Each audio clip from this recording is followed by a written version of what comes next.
Greetings, and welcome to this exploration of one of the most unsettling incidents in Tennessee history. Please let me know where you're watching from and what time you're listening to this narration in the comments section before we start.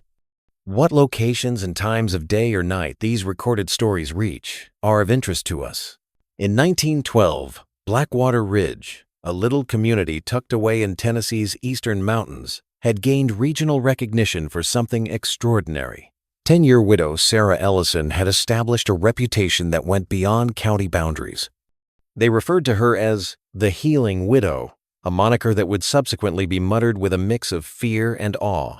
The residents of the town stated that she was able to treat conditions that even Knoxville doctors were unable to treat, such as wasting sickness that had killed so many people, joint difficulties that prevented farmers from working, and fevers that wouldn't go away. Everyone apparently gave in to her treatments.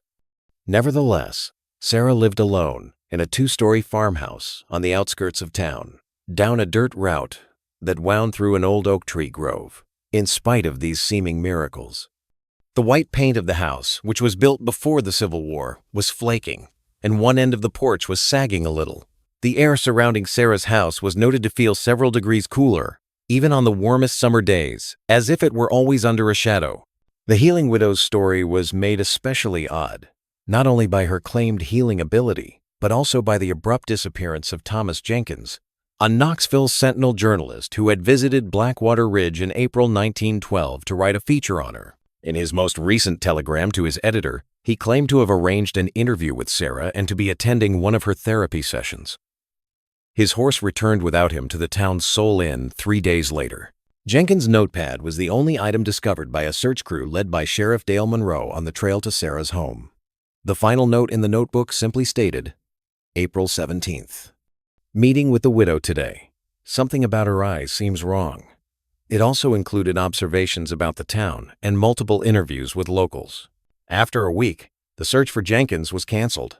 Although no remains were ever discovered, the official report claimed that he had most likely been attacked by a mountain lion. What locals still call the Blackwater Horrors, a set of disclosures so unsettling that many history chronicles of Tennessee have apparently erased them from the record, were eventually discovered during the investigation into Thomas Jenkins' disappearance. When the truth about the Healing Widow's miraculous cures finally surfaced in the spring and summer of 1912, this is the recorded story of what transpired at Blackwater Ridge. Sarah Ellison's narrative starts with loss, rather than her healing practice. Sarah had been married to William Ellison, a well-known physician who had attended the Nashville Medical College, according to county records. In 1898, the couple relocated to Blackwater Ridge, where William opened the only medical office in the community. The couple is photographed at numerous municipal events by the Blackwater Ridge Historical Society. Sarah's dark hair was pulled back sharply from a face that hardly ever smiled, and she always wore gowns with high necklines. In contrast, William comes out as amiable in these pictures, his mustache well-groomed, and he is frequently seen holding Sarah's shoulder in what seems to be a reassuring rather than affectionate gesture. According to 1,950 seconds interviews with senior citizens who recalled the marriage, they were formal but aloof. Margaret Simmons, who was a teenager when the Ellisons showed up, recalled, "They kept to themselves mostly. Dr. Ellison was well-liked, always ready with a kind word or a house call no matter the hour. But Mrs. Ellison was different, polite enough when spoken to. But there was something reserved about her, like she was holding something back. Some folks said she had wanted to be a doctor herself, but of course that wasn't proper for a lady then." During their first year in Blackwater Ridge, Sarah reportedly went with her husband on his house calls to help with female patients, according to town documents that are kept in the county archives. However, Sarah stopped going with him after a patient, a young woman with pneumonia, died suddenly. Concerned neighbors were informed by the doctor that his wife had been too upset by the woman's passing, but there were persistent reports that the couple had disagreed about the treatment. During the subsequent investigation, William Ellison's medical logs from this time period were found, and they demonstrate a systematic intellect. Every patient's symptoms, therapies, and results were recorded. However, Postings from the middle of 1899 onwards often make vague allusions to S's suggestions or S's alternative approach, which are constantly mentioned but seem to be used infrequently. In December 1900, William made a particularly telling entry. Patient Miller continues to decline.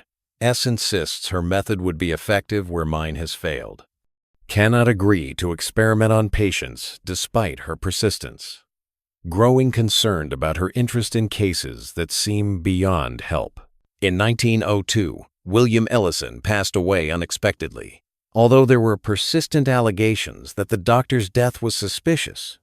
The cause of death, listed on the death certificate which was filed at the Monroe County Courthouse, was heart failure. At the age of 32, Sarah became a widow and almost stopped participating in town life. She continued to reside in the home she had shared with her husband, although she seldom ever left the house, according to property tax documents. She is mentioned just in passing in the Blackwater Ridge Gazette of that era, which notes that the doctor's widow had refused to take part in a number of community events. Few people realized at the time that Sarah had inherited her husband's medical records, equipment, and books in addition to the property. Only weeks after William's death, she placed more orders for medical literature from a Philadelphia publisher, according to a receipt discovered during the subsequent investigation. 3 months later, another recorded the purchase of surgical instruments from a Richmond-based medical supply company, which was a unique buy for a widow who had no medical experience. Sarah Ellison lived in relative seclusion for almost 5 years, becoming what the locals called a shadow resident, someone who was present but hardly acknowledged. Delivery boys carrying supplies and groceries from the general shop were the only frequent visitors to her house. Harold Mitchell, one of these lads, would subsequently provide a statement detailing the changes made to the house's interior throughout the years. Mitchell said the dining room and front parlor were much as they had been when Dr. Ellison was alive, but the examination room had been changed. She had shelves everywhere, said Mitchell, filled with jars of powders and liquids and dried plants. There were books stacked on every surface, and papers covered in drawings and writing that I couldn't understand. She never let me linger, but sometimes I'd catch glimpses of strange instruments laid out on the examination table, things that didn't look like any doctor's tools I'd ever seen. Then something changed in the winter of 1907. A local farmer named Jeremiah Thompson complained of a fever that persisted for days, according to a story in the Gazette. Robert Parker, a young man who had replaced William Ellison as the town's new doctor, had been unable to assist.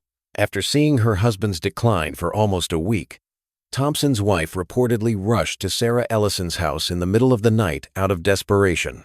Depending on the account, different things happened next. The Gazette's official account states that Sarah gave Mrs. Thompson a tincture that, in a matter of hours, reduced her husband's fever. Other stories that were later documented in private letters and diaries point to something more peculiar. According to Martha Collins, whose journal was found in 1963 while renovating the old Collins farmhouse, Esther Thompson told me today that the Ellison widow didn't just give her medicine for Jeremiah. She came to their house after midnight, insisted everyone leave the room, and stayed alone with Jeremiah for nearly an hour. When she emerged, she looked exhausted, as if she'd aged years in that short time. But by morning, Jeremiah's fever had broken completely. Later investigations would reveal that the Thompsons' farmhand, a vagrant who had just been employed for a month, vanished the same night, something Martha's journal failed to mention. Since temporary employees sometimes moved on without warning, his disappearance wasn't immediately linked to Sarah's visit. The pattern didn't become apparent until years later, when investigators started keeping track of disappearances in the area. Regardless of the facts, this was the start of Sarah Ellison's healing career. Instances of her apparent healing talents were reported all around the county over the course of the following 5 years. There was a pattern to the cases. Sarah would be sought when traditional treatment failed, and the patient would recover, often very fast. Notably, Sarah only ever accepted modest gifts, typically food or household goods, instead of charging for her services. Several reports claim that she was nearly hesitant to offer her healing, only consenting in extreme circumstances. Some members of the community began to suspect her as her reputation developed. According to reports, Blackwater Ridge Baptist Church's Reverend Thomas Aldridge cautioned his members against turning to Sarah for assistance, calling her treatments ungodly and implying that genuine healing could only be achieved via prayer and faith. Although his sermons from this time, which are recorded in the church archives, never specifically named Sarah, they frequently alluded to unholy practices and darkness masquerading as light. Desperate individuals nevertheless kept looking for Sarah in spite of these warnings. Numerous names, most likely those of patients, were listed in a ledger discovered in her home during the investigation, along with dates and mysterious symbols. Investigators were troubled by the presence of a second column of names, which were often matched to patient entries with notations like suitable or insufficient vitality. These names, when compared with county records, often corresponded to people who had been reported missing or found dead under unusual circumstances. The entries often contained details like advanced consumption or liver failure, followed by notations like complete recovery or partial success. Sarah was well known outside of Blackwater Ridge by 1912.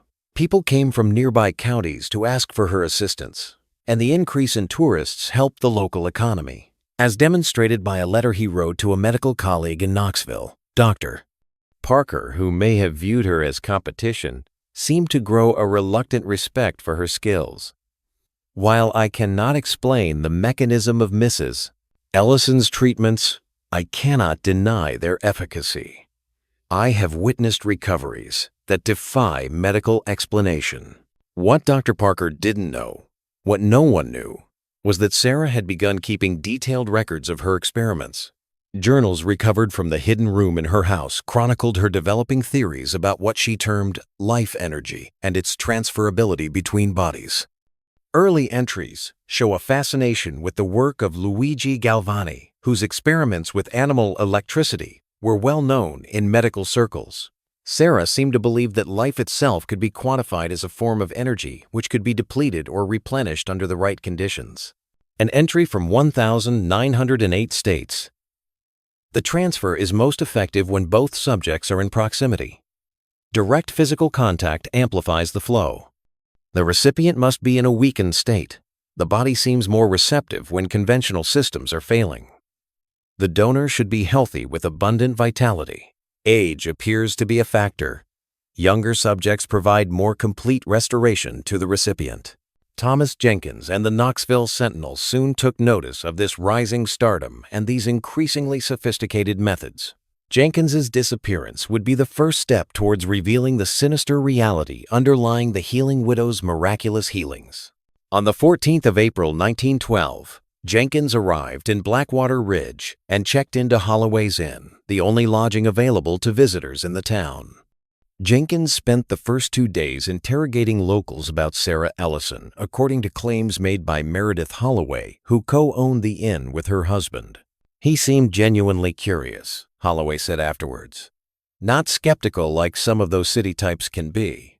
Said he'd heard about miracle cures and wanted to understand how Mrs. Ellison was helping people where doctors couldn't."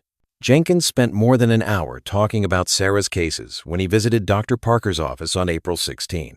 Jenkins was especially interested in the physical changes that patients experienced following Sarah's treatments, according to Dr. Parker's subsequent testimony. "I mentioned that they often seemed rejuvenated beyond what could be expected from simply recovering from an illness," Parker said. "Their skin looked better, eyes clearer, even hair seemed healthier." Jenkins asked if I'd ever noticed any negative effects. I told him I hadn't, though looking back, I should have paid more attention to the exhaustion some of them reported in the weeks following treatment. That night, Jenkins confirmed his interview with Sarah for the next day in his final telegram to his editor at the Sentinel. On April 17 after breakfast, he told Mrs. Holloway that he would return for dinner and left the inn. The alarm was sounded that night when his horse came back by himself, without a rider but otherwise unharmed. Sheriff Monroe assembled an 8-man search crew the morning after Thomas Jenkins disappeared. Other than the abandoned notepad, they searched the woods around Sarah Ellison's property.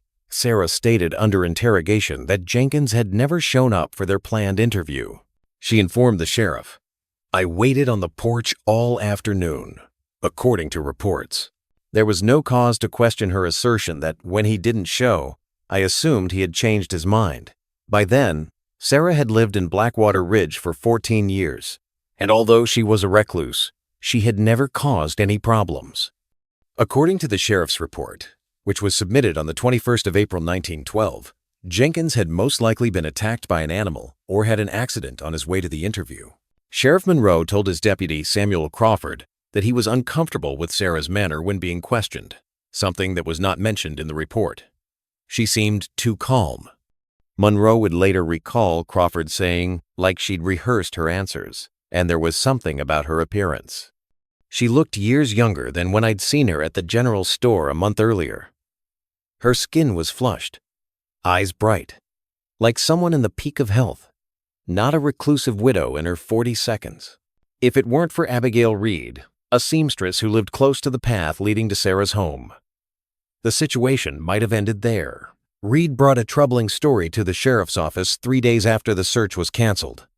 In her official statement, she stated that on the day of Jenkins's disappearance, Reed was collecting herbs close to the boundary of her land when she noticed him approaching Sarah's home. More significantly, she asserted that she witnessed him approach Sarah's front door and being welcomed inside. Sarah allegedly became upset and insisted that Reed must be wrong when Sheriff Monroe approached her with this new knowledge. "Perhaps she saw someone else," said Sarah. Reed didn't inform the sheriff, but in a letter discovered among her belongings after her death, she told her sister that she had seen something else that afternoon. "These old eyes play tricks sometimes." She penned, "I didn't tell Monroe everything. He'd think me mad. But as true as I'm writing this, I saw Sarah Ellison leave her house near sunset, dragging something heavy wrapped in a canvas sheet. She took it to that old shed by the creek. I was too far to see clearly, but the shape was long, like a body. I've been afraid to go near her property since." Even while Reed's statement raised questions about Sarah's story, it wasn't sufficient to support a full investigation, especially in the absence of proof of foul activity. But according to his personal logs, which were found among his belongings after his death in 1924, it did lead Sheriff Monroe to pay more attention to the healing widow. He started regularly patrolling past Sarah's property and interrogating people who sought her healing services. Blackwater Ridge's atmosphere started to shift. There was a faint undercurrent of suspicion following Jenkins' disappearance. Although they now approached Sarah cautiously, others still came to her for healing. Took Mother to see the widow today for her arthritis. The house smelled strange, like herbs and something underneath that I couldn't place, almost like meat left too long in the smokehouse. Sarah's eyes never seemed to blink. Ellen Blackburn's diary entry from the 3rd of May 1912 states, "She fixed Mother's hands with some kind of salve and the pain has eased, but I couldn't wait to leave that place." Although multiple reports indicate that Sarah's appearance was changing, she maintained her healing practice throughout May and the first part of June 1912. In a later investigation, town barber James Wilson was quoted as saying, "She'd always been a thin woman, but that summer she seemed to be wasting away. Her skin hung loose, like a dress that was too big. But her eyes, they got brighter somehow, feverish, like someone burning up from the inside." Sheriff Monroe started assembling a list of local missing persons around this time. His logs reveal his increasing worry about a trend he was starting to notice: disappearances that approximately matched some of Sarah's more spectacular healings. There were others, but the majority were travelers or drifters, whose absence might not instantly raise suspicions. A young man from a nearby farm who had allegedly left to look for work in Knoxville but never made it there. A peddler who frequently visited Blackwater Ridge but stopped going in. 1909. A distant cousin of the Collins family who had come for a visit and allegedly left early without saying goodbye. Monroe had suspicions but no proof, so his inquiry was moving slowly, when all will be revealed by the intervention of nature. The pivotal event occurred on the 17th of June 1912, when Blackwater Ridge was struck by a strong summer storm. Cutter's Creek, which ran behind Sarah's land, overflowed its banks due to the heavy downpour. The creek frequently rose after heavy rains, so the flooding wasn't out of the ordinary, but what the floodwaters showed would alter everything. Sheriff Monroe's June 18th report states that he was informed early that morning that the flood had discovered something strange. While assessing flood damage, Martin Holloway, a farmer whose property bordered the creek downstream from Sarah's land, found what looked to be human remains, entangled in a maze of branches along the bank. Monroe discovered evidence of multiple bodies in varying levels of decomposition when he arrived at the location, rather than just one set of remains. It appears that the remains were washed downstream from an upstream location near Sarah Ellison's land. Right away, the sheriff set up a search upstream toward Sarah's property along the creek. They discovered what appeared to be a makeshift cemetery, a plot of land behind a little shed on her property next to the creek bank, where several graves had been exposed by soil erosion caused by floodwaters. At least 7 bodies were found during the initial examination. However, the condition of the remains made it difficult to pinpoint the precise number. The meticulous structure of the burials was the most unsettling feature of the discovery. Instead of being discarded carelessly, the remains were arranged in tidy rows, each rope-tied and covered with canvas. Evidence of meticulous preparation was found in some of the remains, including sewn closed incisions and cavities that seemed to have been emptied and then replaced with preservatives. One deputy described it as like a grotesque parody of a doctor's work. Later that day, Sarah was not home when Sheriff Monroe and his deputies arrived. But the door was unlocked. According to Deputy Samuel Crawford's written account, a search of the house turned up a sight that defied rational explanation and turned my stomach in a way that 30 years of law enforcement never had. The house's front rooms looked typical, immaculately clean, and furnished simply enough for a doctor's widow. The proof of Sarah's actual activity was in the cellar and a locked chamber on the second level. A hefty door in the kitchen floor led to the cellar, which had been transformed into what looked like a workshop. The walls were packed with shelves that held jars of unidentified materials. In the middle of the room was a big table with a dark stain on its top. On a smaller table, a variety of tools were neatly placed, including saws, scalpels, and instruments the investigators were unable to identify. The diagrams that were posted to the walls were the most unsettling. Anatomical illustrations that were extremely detailed and went beyond what was typically available in medical textbooks at the time. Some displayed altered circulatory systems with handwritten annotations by Sarah explaining potential blood flow redirections. There were representations of organs, such as the liver, lungs, and hearts, with annotations indicating where incisions should be made for the best extraction of essence. Other drawings showed the nervous system with remarks concerning energy pathways and transference points. There were what looked like medical documents in the upstairs chamber, which had to be forced open. Sarah wrote neatly in leather-bound journals that described her therapies in a detached, clinical style. The true nature of Sarah's healing powers and the fate of Thomas Jenkins and others who had vanished in the area of Blackwater Ridge throughout the years were exposed in the journals, which were eventually turned in as evidence. These writings reveal that Sarah had been experimenting with a technique she called transference healing, which she thought might transfer an illness from one body to another. According to the journals, she had initially unintentionally found this talent when tending to a neighbor's dog who had a broken leg. While Sarah herself suffered from excruciating leg cramps for days after the incident, the animal healed surprisingly swiftly. She continued to experiment as a result, first with animals, and later, following the death of her spouse, with people.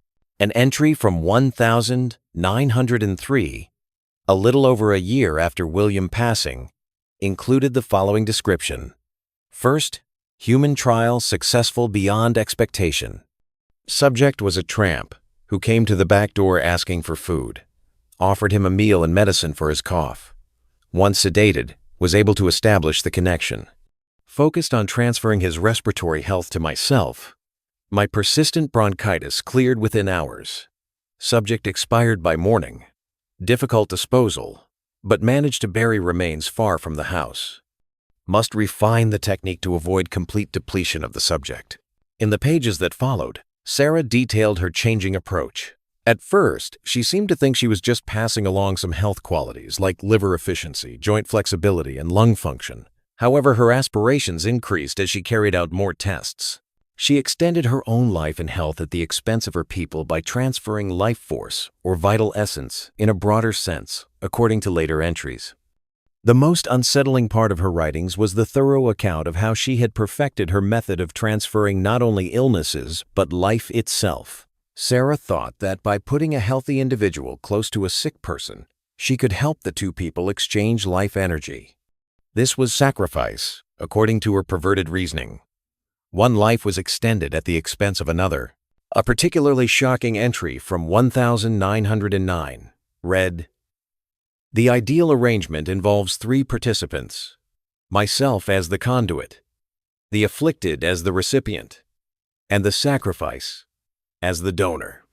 By channeling the energy through my own system, I can direct it more precisely, ensuring the recipient receives what they need, while I retain a portion for myself. This explains why I experience temporary rejuvenation after each procedure, followed by gradual decline as the borrowed vitality dissipates." On April 17, 1912, an entry stated, "Subject TJ proved suitable for the treatment of Mrs. Harmon's consumption." The transfer was more complete than previous attempts, perhaps due to subject's robust constitution. Mrs. Harmon's lungs showed immediate improvement. Subject expired at 11:42 p.m. Disposal as usual. It appeared that Thomas Jenkins had become one such sacrifice. According to later notes, Sarah had started experimenting with ways to store the crucial essence she extracted in solutions that had been particularly prepared for later use. This seemed to account for the many jars discovered in her cellar, many of which contained materials that were difficult to analyze. Her records indicate that these preservations were only partially effective. The essence appeared to lose its potency within days of being separated from its living source. Following it, the biggest investigation in Monroe County's history was conducted. The bodies discovered on Sarah's land were meticulously dug up and investigated. With the help of a Knoxville forensic expert, Dr. Parker concluded that the remains belonged to at least 9 people, including what was thought to be Thomas Jenkins based on pieces of clothes and a pocket watch discovered with one of the bodies. The state of the remains was the most unsettling. Some appeared to have been deliberately blood-drained, and many displayed signs of surgical procedures. The forensic analysis turned out more unsettling information. Small, accurate incisions were made at strategic points along the nerve system and down the spine of some of the bodies. Others had their chest cavities opened, certain organs removed completely, and the chest cavities partially emptied. The forensic experts speculated that the evidence of injections of unknown substances into the blood vessels in certain cases may have been attempts to preserve the bodies or particular parts within them. One body in particular appeared to have been kept alive during processes that should have been immediately lethal. It was thought to be that of a young man who had been through Blackwater Ridge in the summer of 1910 while selling almanacs.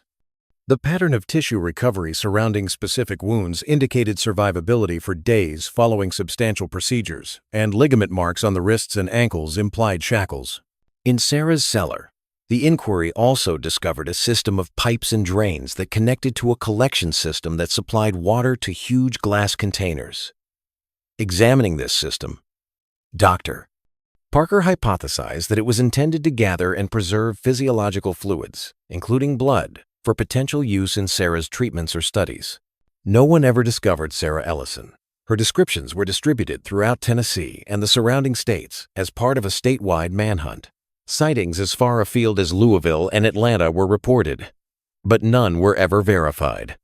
Based on objects that were missing from her house, the general consensus was that she had been planning to leave for a while, maybe because Jenkins was curious about her habits, or because she thought the flooding may show where she was buried. A carpetbag and some of Sarah's clothing were gone from the attic storage, which was evidence of a hurried departure. Neighbors verified that a little lockbox that held Sarah's wedding ring and William's pocket watch had been emptied.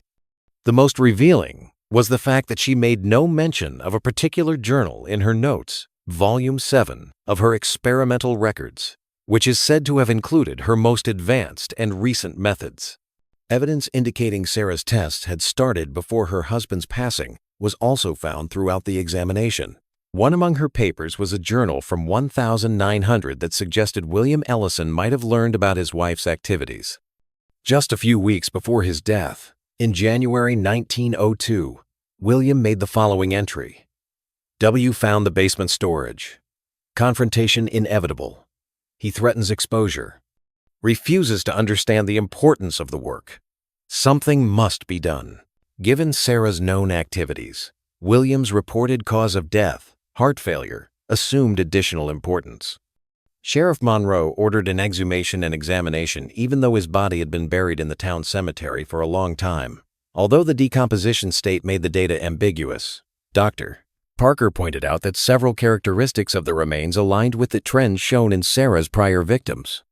In particular, there were indications of post-mortem intervention in the chest cavity, and remnants of the major organs included residues of unknown chemical compounds.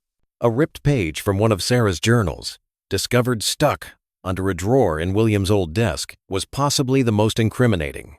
The portion, which was dated February 3rd, 1902, William would not listen. He could not see that his conventional medicine was failing us all. When I showed him my early results with animal subjects, he became enraged, called it blasphemy, an affront to God and nature. I tried to make him understand that I was simply accelerating natural processes, redistributing vital energy where it was most needed. He threatened to have me committed, left me no choice, administered the paralytic tincture at dinner. He was conscious but immobile when I began the procedure. The look in his eyes, not fear, but disappointment, as if he had expected better of me. His vital essence was disappointing. Minimal transfer achieved. Perhaps the emotional connection inhibited the process. Note for future. Subjects should be strangers. Blackwater Ridge was rocked by the discovery of Sarah Ellison's crime. After being re-examined, many of the people she had treated displayed odd symptoms, including accelerated aging, unexplained weariness, and, in certain situations, psychological disorders. Although he acknowledged that the medical science of the day lacked an explanation for the mechanism underlying Sarah's therapies, Dr. Parker hypothesized that whatever Sarah had done to them had caused permanent harm. It was discovered that Lydia Harmon, the consumption sufferer Sarah had written about Thomas Jenkins in her journal, had recovered remarkably from her once terminal illness. But in the weeks following Sarah's disappearance, Mrs. Harmon's condition quickly worsened. She complained of continual unbearable agony all over her body. Her skin became papery and translucent, and her hair fell out in clumps. She aged decades in a matter of weeks before passing away in early August. Inexplicable anomalies in her tissues were discovered during her autopsy. Cellular structures that appeared to be rapidly dissolving and reassembling, as if her body were devouring itself from the inside out. Other patients showed similar patterns, albeit to varying degrees of severity. Some merely had mild symptoms, such as unusual exhaustion, mild early aging, and sporadic confusion. Others experienced devastating bodily collapses when Sarah left, especially those who had been on the verge of death prior to her intervention. As he watched these declines without being able to stop them, Dr. Parker's notes from this time period show his mounting horror. The community's response was detailed in the Blackwater Ridge Gazette on the 3rd of July, 1912. A pall has fallen over our town as residents grapple with the horrors revealed at the Ellison house. Many who once praised the healing widow now speak of her in hushed tones, if at all. Those who received her treatments now fear what price may yet be exacted for their cures. Newspapers as far away as New York and Chicago carried stories about the Tennessee healing horror. For a brief period, the case garnered national notice. But as is sometimes the case, interest eventually dwindled, and the story eventually vanished from the public's memory. Press references to Sarah Ellison had virtually vanished by 1915. Officially, the case remained open until 1918, when it was labeled unsolved and inactive. According to reports, Sheriff Monroe, who oversaw the first inquiry, never stopped looking for Sarah Ellison on his own. According to his daughter's recollection in a 1952 interview, Monroe got fixated on the issue, tracking reported sightings on a map at his home office, and formulating ideas about Sarah's whereabouts. Father was convinced she was still out there, still practicing her terrible arts, Evelyn Monroe Collins said. He kept track of tales of unexplained healings and disappearances that might be related to her by corresponding with law enforcement officers around the eastern United States. He thought she had just moved to another place, changed her identity, and started over. He was plagued by the concept until he passed away.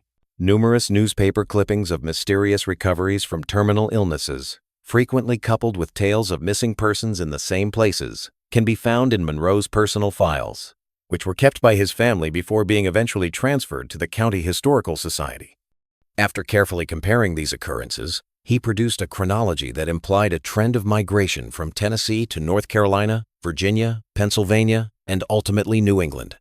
It's unclear if Monroe's frantic attempt to make sense of seemingly random events or Sarah's actual movements were reflected in this trail. The town itself underwent a transformation, following what the locals dubbed the Blackwater Horrors. The tourism industry, which had been booming when Sarah was the healing widow, completely collapsed. Some locals went away because they couldn't accept the thought of having lived so near such depravity. After being first kept as evidence, county officials boarded up Sarah's house. It was destroyed by fire in 1,921 inches, what the fire marshal's report called obvious arson, most likely due to a desire to remove the tangible reminder of the Ellison case. The fire was never accused of anyone. The house's location was abandoned for many years because the townspeople believed it to be cursed, or at the very least, tainted by association.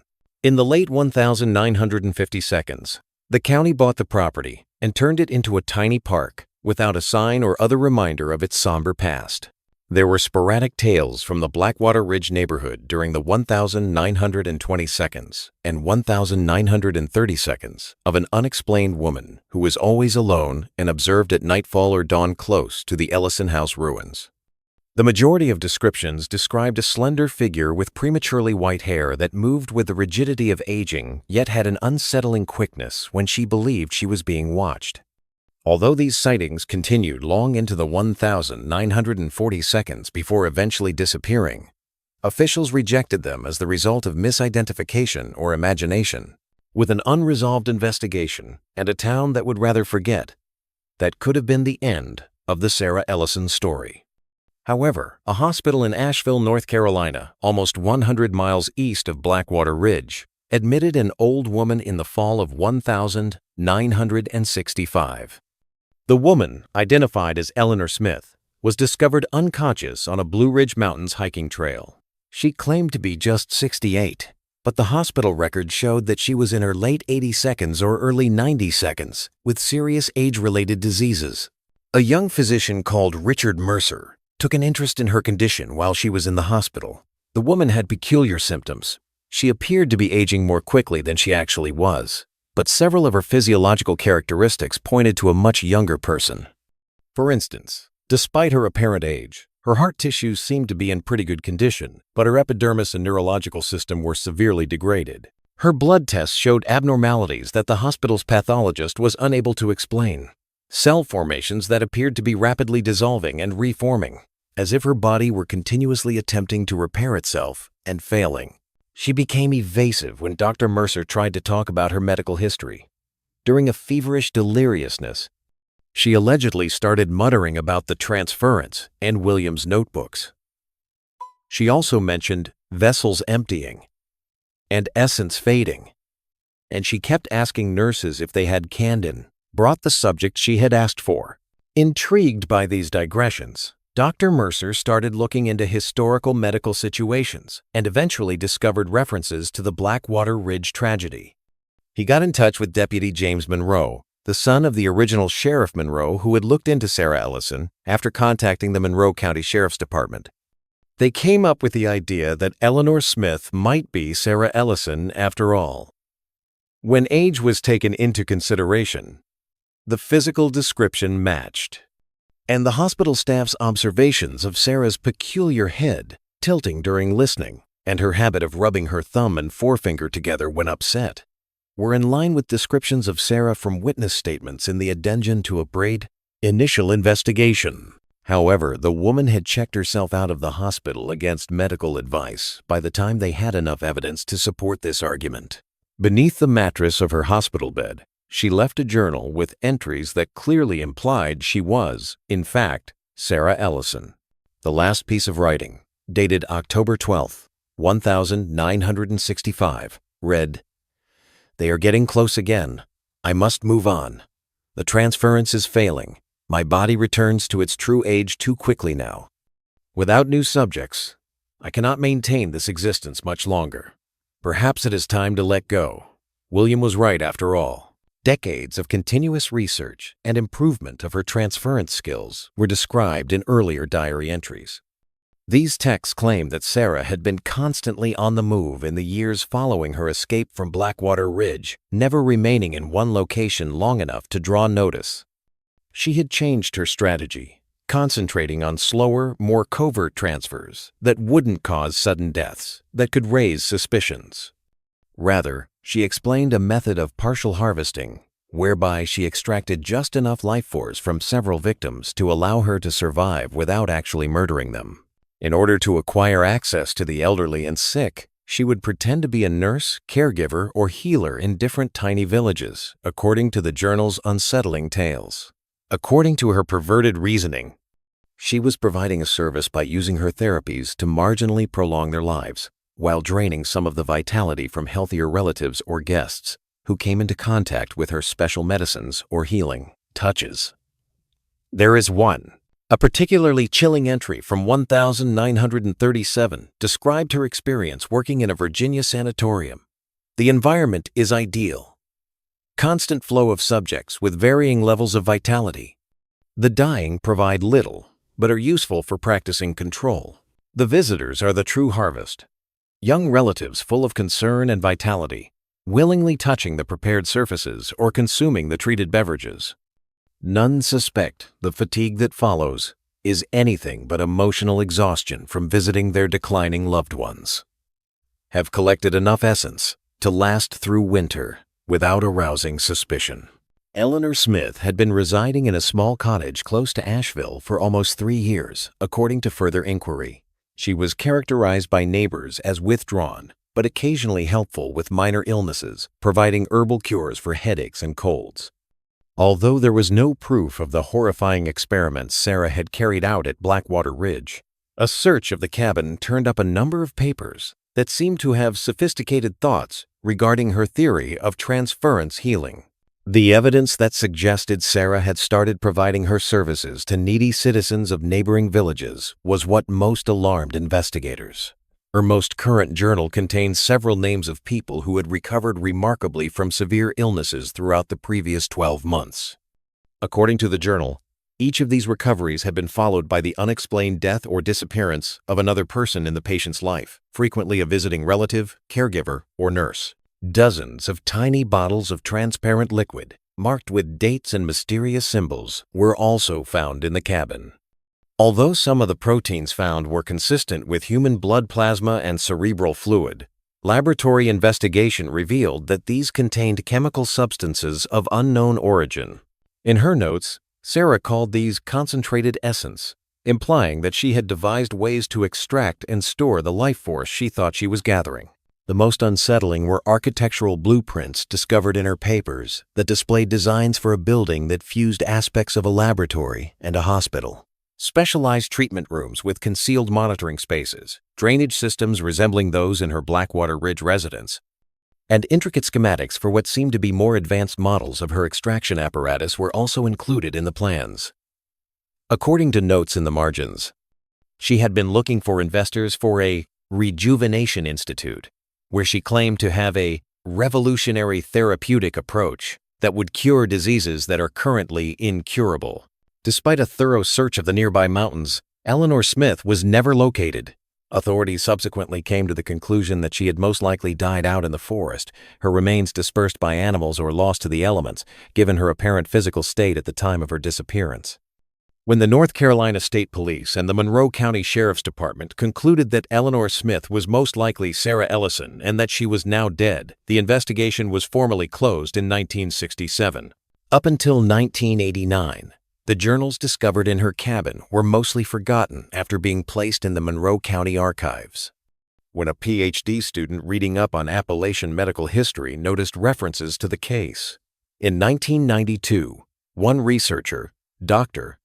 Elizabeth Chambers, examined Sarah Ellison's transference theory from a contemporary medical standpoint in a paper published in the Journal of Historical Medicine.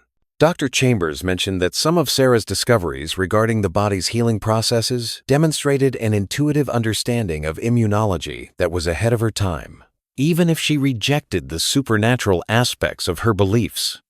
Medical historians briefly became interested in the case again after reading the study, but they mostly concentrated on the scientific rather than the criminal aspects.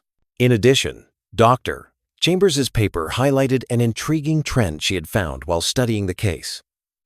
At least 6 similar incidents occurred in the eastern United States in the decades after Sarah vanished from Blackwater Ridge. People who gained a reputation as miraculous healers before being connected to unexplained deaths or disappearances were mostly women with some sort of medical or healthcare background. In each instance, the purported healer disappeared before a thorough inquiry could be completed, and the individuals who had received healing thereafter suffered from inexplicable health declines and accelerated aging. While it would be speculative to suggest that Sarah Ellison was directly responsible for these later cases, Dr. Chambers stated, "The similarities in methodology and outcome raised the disturbing possibility that her techniques may have been taught to others, creating a legacy that extended well beyond her own lifetime." Renovations at a defunct sanatorium in Roanoke, Virginia, where Sarah had claimed to have worked in 1937, revealed a sealed room in 1994 that contained medical equipment and papers very similar to those found in the Blackwater Ridge house, providing unexpected support for this theory. One of these papers was a leather-bound book that seemed like some kind of training manual, carefully explaining the Ellison method of vital transference. The fact that the book was signed by someone who was merely described as a faithful student rather than by Sarah raises the possibility that Sarah may have taught at least one follower. Following the revelation, the FBI and Virginia State Police launched a new inquiry to determine whether Sarah's work could have been carried out by a formal network of practitioners. From the 1,930 seconds through the 1,970 seconds, the study found a number of suspicious clusters of inexplicable deaths that followed miraculous healings, mostly in rural Appalachian communities. However, the investigation was ultimately terminated without formal conclusions because the majority of the principals had long since passed away, and the evidence was mainly circumstantial. The narrative of Blackwater Ridge's healing widow is mostly preserved today as a local folktale, a warning against the perils of looking for miraculous cures and the evil that can lurk beneath a kind exterior. Since 1912, Blackwater Ridge has undergone significant change, mostly becoming a bedroom suburb for commuters from Knoxville. The park where Sarah Ellison's home formerly stood is occasionally avoided by older families, but few of the present residents are aware of the full story of Sarah Ellison. A brief exhibit at the County Historical Museum mentions the case, but it concentrates more on Sheriff Monroe's inquiry than on the specifics of Sarah's offenses. A photograph of Sarah, taken in 1900, is on display. She is a slender woman with sunken cheeks and eyes that seem to have an unnatural intensity, even in the faded sepia photograph. Until 1975, when a leak ruined many of the objects, the case's artifacts, including Sarah's notebooks, medical equipment, and the vials discovered in her cottage in North Carolina, were kept in the county evidence locker. Because of their potentially biological risks and distressing character, the surviving materials were moved to the state archives in Nashville, where they are currently only available to authorized researchers. Near the location of Sarah's former home, locals sometimes claim weird events, such as unexpected shivers, unexplained weariness, or the sensation of being watched. These are dismissed by local guides as the power of suggestion, the mind-fabricating experiences to fit the narrative. However, environmental testing carried out in 1998 as part of a standard evaluation prior to park renovations showed that the soil composition in the location of Sarah's house was unusual.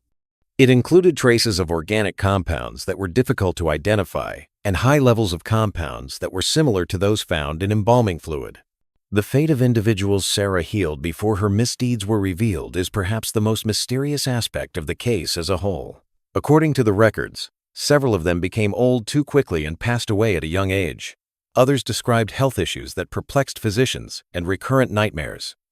In 1952, a research by the University of Tennessee Medical School looked at the medical records of 27 of Sarah Ellison's confirmed patients who were still alive. Although it was unable to prove a link between Sarah's therapies and the group's neurological problems, immune system abnormalities, and accelerated aging, the study did find statistically significant patterns of these conditions. The investigation also identified a strange occurrence that many of Sarah's previous patients had mentioned: a recurring sense of incompleteness, or something missing that was not related to any particular medical or psychiatric ailment. While none had actually seen the actual cellar in Sarah's home, some spoke of it as a shadow where there should be light, or a hollow space inside that can't be filled. Others recounted having recurrent dreams in which they saw bits of themselves kept in jars on shelves. In a dark cellar, the principal investigator, Dr. Harold Thompson, ended his paper with a finding that is just as troubling as it was when it was composed. While modern medicine cannot explain the mechanisms behind Ellison's so-called treatments, the consistency of the after-effects across diverse patients suggests that something tangible was indeed done to these individuals, something that conventional science is not yet equipped to measure or address. Whether Ellison stumbled upon some unknown aspect of human physiology or merely inflicted a form of trauma so specific that it manifests in these particular patterns, the legacy of her work persists in the bodies and minds of those she claimed to heal. In 1978, the final known patient of Sarah Ellison's passed away. Martha Jenkins, who had no connection to journalist Thomas Jenkins, died at the age of 93 inches, a Knoxville nursing facility. Nursing staff reported that she frequently referred to the woman with hungry eyes in her last days and pleaded with attendants not to leave her alone after dark. A night nurse captured her last coherent remarks, which were, "She takes and takes, but it's never enough." In an odd side note to the case, Martha Jenkins's will stated that her body would be burned right away after she passed away, with neither an autopsy nor embalming allowed. Her ashes were to be dispersed in Cutter's Creek, which is close to Blackwater Ridge, where water was flowing. Her family complied with the request, but they were unable to provide an explanation for her insistence on these particular settings. Jenkins may have been trying to make sure that no evidence of Sarah's transference could ever be investigated or reproduced, or he may have been afraid of what an investigation may show about her body. One of the most unsettling periods in Tennessee's history is still the case of Sarah Ellison, which illustrates how misery and desperation may cause people to believe in miracles, even when they come at an unfathomable cost. It serves as a reminder that humans who have lost their humanity in the name of controlling life and death can occasionally be the most horrific creatures. Sarah's demise may have been appropriate if the Eleanor Smith discovered in Asheville was in fact the healing widow. She was alone, her body failing her in spite of all her awful study, and she was unable to prolong her life anymore by causing others to suffer. The mountains have their secrets, and Sarah Ellison's last vestiges might be hidden in the Blue Ridge's mists, slowly making their way back to the land she once contaminated with her strange behavior. Or maybe the truth is much more unsettling, as some have argued. One last entry, written in a shaky hand on the inside back cover of the journal discovered in the Asheville hospital, read, "If this body fails, there are others waiting. The student becomes the vessel. The work continues." This cryptic note has led some researchers to speculate that Sarah may have discovered a way to transfer not just vitality, but consciousness itself, that she may have discovered a final host in which to continue her existence after her original body became unviable. When a private collector of medical artifacts bought a collection of leather-bound diaries at an estate auction in Maine in 2011, this notion unexpectedly acquired traction. The papers, which were published between the late 1962 and the early 1980 seconds included thorough descriptions of vital transference studies that were very comparable to Sarah's research. Although the handwriting differed, the clinical tone, terminology, and methods were almost the same. Most alarming was a 1967 note that stated, "The transition was difficult but successful. This younger form responds well to my direction, though memories of its original occupant sometimes surface in dreams. A small price to pay for continuation." It is unclear if these notebooks are the creations of one of Sarah's pupils, a deranged person motivated by her situation, or something more sinister. The collector gave the journals to the authorities after becoming concerned about their contents, but inquiries turned up no hard evidence linking them to any known crimes or unaccounted-for individuals. According to locals in Blackwater Ridge, on some evenings when the wind is coming from the east and Cutter's Creek is overflowing with spring rain, you may hear a woman's voice on the breeze. It sounds like she's speaking to someone, not crying or threatening. Grandchildren are cautioned by elders to avoid the creek after dark, particularly in the area of the former park. Some hungers, they claim, never die, even when the body that held them is long gone. Perhaps we will never know the whole truth of Blackwater Ridge's recovering widow. The witnesses are long dead, the evidence is dispersed throughout time, and the records are not comprehensive.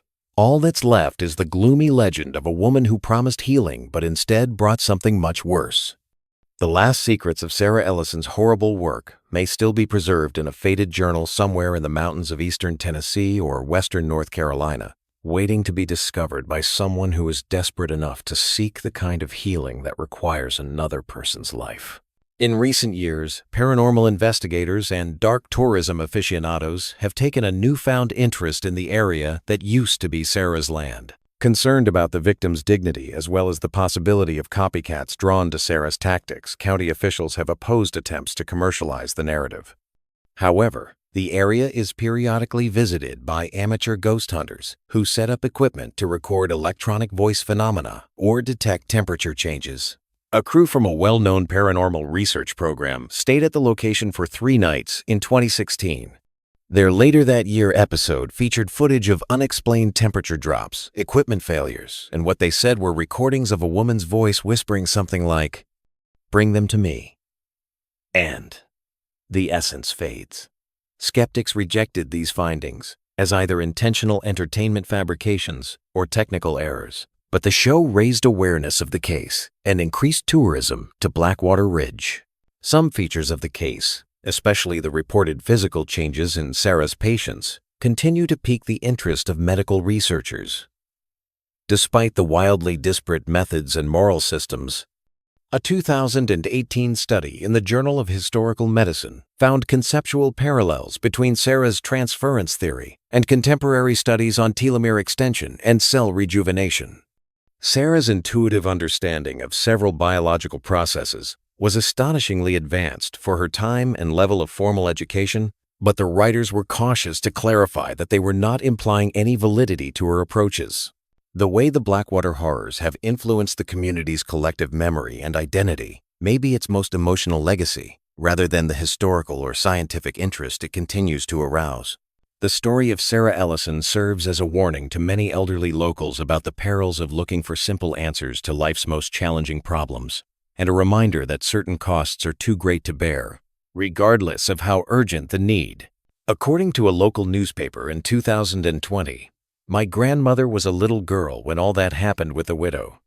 She told me that before they found out what she was doing, people would say, "Take it to Sarah," whenever someone was suffering, like it was the simplest thing in the world. After, though, they'd say, "Remember Sarah? When folks were looking for an easy way out of something hard, it meant some burdens you just have to carry yourself, 'cause the cost of setting them down might be more than you can bear." Through the ridges and hollows of eastern Tennessee, the tale of Sarah Ellison, the healing widow of Blackwater Ridge, reverberates. A warning about the darkness that can exist in the hearts of those who attempt to control the line separating life and death, and the shadows that lurk at the periphery of human knowledge. And the wind still carries what some claim is the faint sound of humming through the old oaks in the little park that now stands where her house once cast its long shadow. It's a soft, almost tender melody that beckons you in, promising relief, healing, and everything you need. If only you would venture a bit farther into the darkness.